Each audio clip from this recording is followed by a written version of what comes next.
हर खबर पर होगी आपकी पकड़। डाउनलोड कीजिए एबीपी लाइव ऐप। तो आइए शुरुआत करते हैं खबरों के सिलसिले की। और सबसे पहले सबसे बड़ी खबर, सुशांत सिंह सुसाइड केस में सुप्रीम कोर्ट में आज बहुत ही बड़ा दिन है। रिया चक्रवर्ती की याचिका पर सुप्रीम कोर्ट में सुनवाई कुछ ही देर में शुरू होनी है। बस कुछ ही पलों में सुप्रीम कोर्ट यह तय करेगा कि यह मामला मुंबई पुलिस सुनेगी या फिर सीबीआई।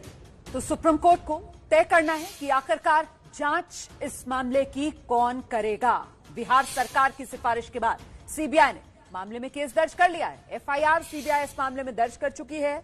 इसका महाराष्ट्र सरकार भी और रिया चक्रवर्ती भी विरोध कर रही हैं। वही रिया चक्रवर्ती जो या तो पहले खुद देश के गृह मंत्री को सोशल मीडिया पर टैग करके हाथ जोड़ के ये अपील कर रही थी कि इस मामले की सीबीआई जांच हो, लेकिन अब जबकि सीबीआई जांच इस मामले की चल रही है तो वही रिया चक्रवर्ती विरोध कर रही हैं सीबीआई जांच का। और सीधे आपको लिए चलते हैं, मेरे साथ मेरे सहयोगी अंकित गुप्ता इस समय मौजूद है। जानते हैं अंकित गुप्ता से। अंकित, क्या इस मामले में सुप्रीम कोर्ट में सुनवाई शुरू हो गई है? जी नहीं, फिलहाल अभी इस मामले पर सुनवाई नहीं शुरू हुई है। उम्मीद की जा रही है अगले 5 से 10 मिनट के अंदर सुनवाई शुरू हो सकती है, क्योंकि इस मामले जो सुप्रीम कोर्ट में मामला था ये 13वें नंबर पर था और उसके अलावा भी कुछ और मामले लिस्ट थे। तो सुप्रीम कोर्ट ने तय किया है कि पहले बाकी मामलों को निपटा देते हैं, उसके बाद में इस मामले की सुनवाई शुरू करते हैं। तो लगभग सभी मामलों की सुनवाई जो खत्म हो चुकी है। 1-2 मामले और बचे हैं, उनकी मामले की सुनवाई जैसे ही खत्म होगी उसके बाद में रिया चक्रवर्ती की याचिका पर सुनवाई शुरू हो जाएगी। यानी ये बात की तफसील से सुप्रीम कोर्ट आज तफसील से सुप्रीम कोर्ट की बेंच ये मामला सुनेगी और कोई फैसला लगता है कि कोर्ट देना चाहता है इस मामले में।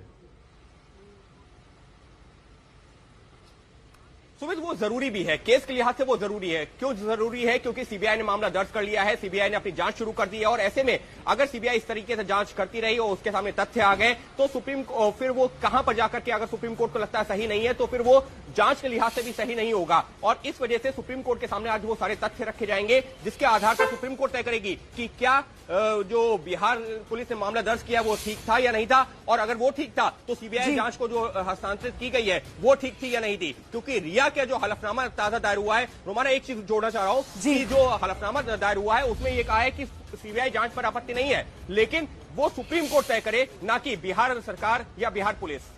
अच्छा, रिया चक्रवर्ती की तरफ से कल भी एक एफिडेविट सुप्रीम कोर्ट में लगा दिया गया था कि साहब मीडिया ट्रायल इस मामले का हो रहा है। वो भी मामला आज कोर्ट के सामने आएगा, आप बेहतर बताएंगे। और दूसरी बात ये अंकित गुप्ता कि जिस तरीके से सीबीआई ने एफआईआर इस मामले में दर्ज की और एसआईटी का गठन किया, क्या बीच का रास्ता या फिर दलील एक पक्ष की तरफ से दी जा सकती है कि साहब एसआईटी गठित हो गई है, सुप्रीम कोर्ट मॉनिटर्ड हो जाएगी एसआईटी?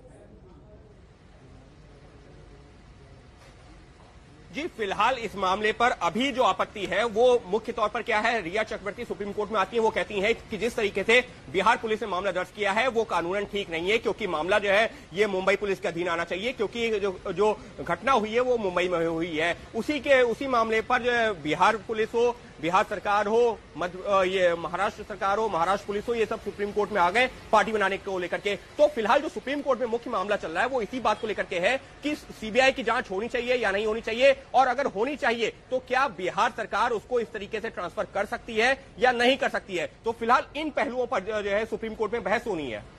एक चीज और जानना चाहेंगे अंकित आपसे इस पूरे मामले को लेकर, क्योंकि लगातार दोनों तरफ से राज्यों की तरफ से, चाहे महाराष्ट्र हो चाहे बिहार हो, एक दूसरे पर छीटाकशी होती रही, कभी पुलिस के बहाने कभी राजनेताओं के बहाने। लेकिन क्योंकि मामला इतना गंभीर है और इतना ज्यादा इसमें देशवासियों की रुचि है इस पूरे मामले को जानने में कि दरअसल सुशांत सिंह राजपूत ने खुदकुशी की या नहीं की, या उनको खुदकुशी के लिए मजबूर किया गया। सवाल मैं आपसे ये पूछना चाहता हूं अंकित, इस पूरी चीज को देखते हुए अब जबकि ईडी ने पूछताछ कर ली है, सीबीआई ने जांच शुरू कर दी है, क्या यह संभव है कि सुप्रीम कोर्ट कह दे कि नहीं मुंबई पुलिस ही जांच करेगी और जो भी सीबीआई की जांच जहां तक भी पहुंची है वो वहां रोक दी जाए?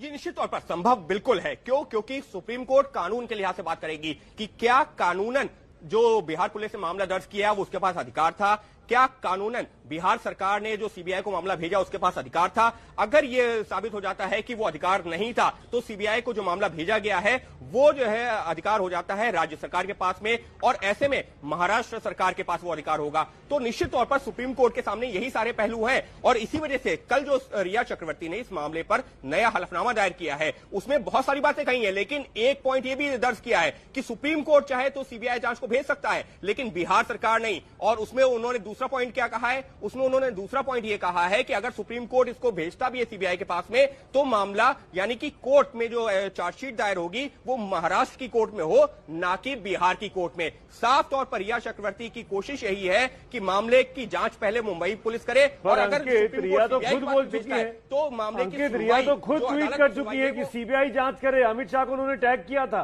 ये तो रिया अब पैतरे बदल रही है। इस चीज को रिया को सुप्रीम कोर्ट में उनके वकीलों को समझा पाना, माननीय जजेस को, मुश्किल हो सकती है।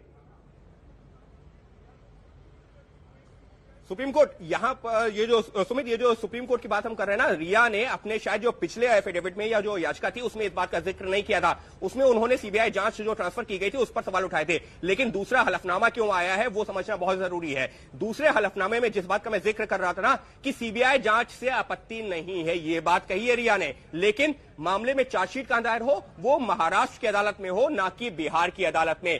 यानी कि अब कोशिश यह है कि सीबीआई जांच, अगर सुप्रीम कोर्ट को लगता है कि सीबीआई जांच होनी चाहिए तो सीबीआई जांच हो जाए, उस पर आपत्ति नहीं है, ये बताने की कोशिश की है रिया चक्रवर्ती ने। लेकिन उसी में एक क्लॉज जोड़ा है, या ये कहा जाए उसी बात को आगे बढ़ाया है, ये कहा है कि उस मामले में जो चार्जशीट है या जो मामला है वो अदालत में जो जाए वो महाराष्ट्र की अदालत में जाए और बिहार की अदालत में ना जाए। जी आप रहिए हमारे साथ अंकित गुप्ता। लगातार ये बड़ी खबर जिस पर हमारी नजर बनी हुई है, कुछ ही मेरे ख्याल से मिनटों का इंतजार है और उसके बाद इस मामले में सुप्रीम कोर्ट में सुनवाई शुरू होगी। पल पल का अपडेट देने के लिए अंकित गुप्ता लगातार हमारे साथ बने हुए। इस बीच देखिए, सुशांत के पिता के एक व्हाट्सएप मैसेज से नया खुलासा हो रहा है। दरअसल सुशांत के पिता ने पिछले साल नवंबर में, यानी सुशांत की कथित खुदकुशी से करीब 7 महीने पहले, रिया चक्रवर्ती को और रिया चक्रवर्ती की मैनेजर सुशांत सिंह राजपूत की पूर्व मैनेजर श्रुति मोदी, इन दोनों को मैसेज किया था। और देखिए, इस मैसेज में सुशांत के पिता के सिंह ने सुशांत से मिलने और मुंबई आने की भी इच्छा जताई थी। सुशांत के पिता ने यह भी कहा था कि वो सुशांत को लेकर काफी परेशान चल रहे हैं। ये स्क्रीनशॉट बाकायदा जारी किया गया है के सिंह साहब की तरफ से। जब तुम जान गई कि मैं सुशांत का पापा हूं तो बात क्यों नहीं की? दोस्त बनकर उसकी देखभाल और उसका इलाज करवा रही हो। 19 नवंबर का ये व्हाट्सएप मैसेज है। आगे वो लिखते हैं, दोस्त बनकर उसका इलाज करवा रही हो तो मेरा भी फर्ज बनता है कि सुशांत के बारे में सारी जानकारी मुझे भी रहे, इसीलिए कॉल कर मुझे भी सारी जानकारी दो। तो कहीं ना कहीं इस मैसेज में एक बेबसी पिता की नजर आती है कि बेटे से वो सीधे बात नहीं कर पा रहे। श्रुति मोदी के साथ जो उनका व्हाट्सएप कन्वर्सेशन है उसका ट्रांसलेशन है। मैं जानता हूं कि सुशांत के सारे कर्ज और उसे भी तुम देखती हो, वो अभी किस स्थिति में है, इसीलिए बात करना चाह रहे थे। ये 29 नवंबर का है, 10 दिन बाद का। कल सुशांत से बात हुई थी तो वो कह रहा था कि बहुत परेशान हूं। अब तुम सोचो कि पिता को कितनी चिंता होगी। के सिंह साहब आगे लिखते हैं, उसके लिए इसीलिए तुमसे बात करना चाह रहा था। अब तुम बात नहीं कर रही हो तो मैं मुंबई जाना चाहता हूं, फ्लाइट की टिकट भेज दो।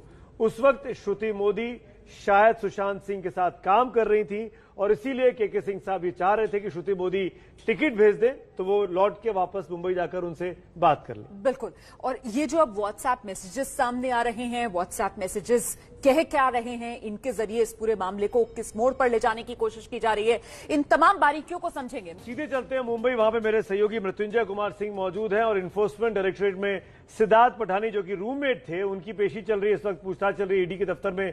क्या अपडेट है? क्या सिद्धार्थ पठानी को ही बुलाया गया है या श्रुति मोदी भी अंदर ही मौजूद है अभी? मृत्युंजय।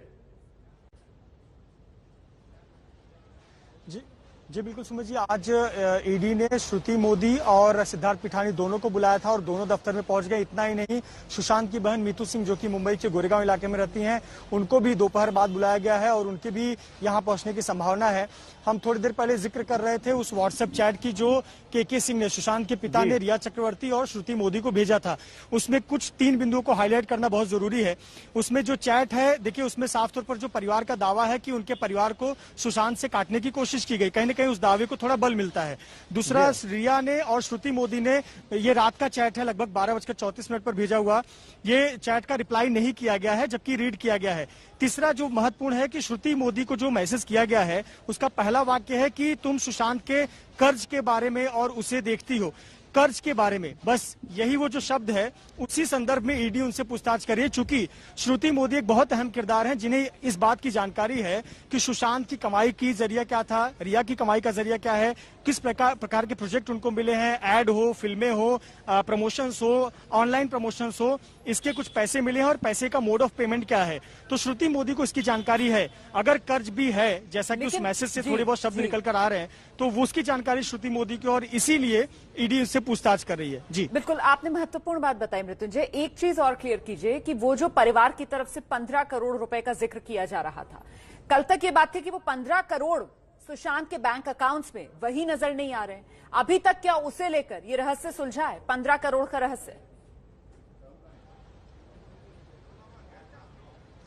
जी बिल्कुल, अभी तक जो आखिरी कल रात को हमारी ईडी के अधिकारी से बातचीत हो पाई थी मैसेज के जरिए, तो उनसे जब यही सवाल हमने पूछा कि ये 15 करोड़ का थियरी क्या है, रहस्य क्या है, आपको कोई लिंक मिला, तब तक उनका कहना था कि अभी तक के ट्रांजैक्शन में उनको 15 करोड़ का ट्रांजैक्शन नहीं मिला है। जिस जो आरोप लगाया उनके पिता ने कोटक महिंद्रा बैंक की जानकारी दी है, बैंड्रा ब्रांच की पाली हिल नाका की, उस अकाउंट का जिक्र किया है वहां पर, उसमें 4.5 करोड़ के इर्द गिर्द पैसे थे जो कि काफी कम हुए हैं। 15 करोड़ का जिक्र अब तक आया नहीं है। और अन्य ये बहुत महत्वपूर्ण बात है कि 15 करोड़ रुपए अगर पिताजी कह रहे हैं कि उनके अकाउंट में थे, तो वो 4.5 करोड़ कैसे रह गए? क्या कोई बेनामी ट्रांजैक्शन का भी चक्कर है? क्या पैसे निकालकर किसी और जगह लगाए गए हैं बजाय अपने अकाउंट में रखने के? यही तमाम चीजों की तफ्तीश ईडी कर रही है। बिल्कुल, और वही वो लोन वाली बात ना कि तुम उसका कर्ज देखती हो, तो आखिरकार ये पूरा माजरा है क्या? गुत्थी अभी भी उलझी हुई है।